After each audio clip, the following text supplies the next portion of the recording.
Paano ba masa-search ang mga companies in the stock market? Kapatid, bawat companies in the stock market ay mayroong katumbas na stock codes. Without the stock codes ay hindi mo mariresearch ang mga companies na gusto mong i-research.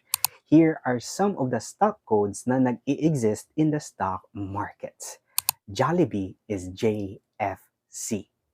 Ayala Corporation is AC.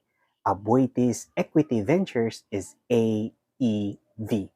Robinson's Land Incorporated is RLC. And sobrang dami pang companies in the stock market. Mahigit 200 plus. Ikaw kapatid, what is your favorite company na gusto mong maging shareholder? Comment down below sa baba and always remember na bawat company ay mayroong stock code. See you on my next video.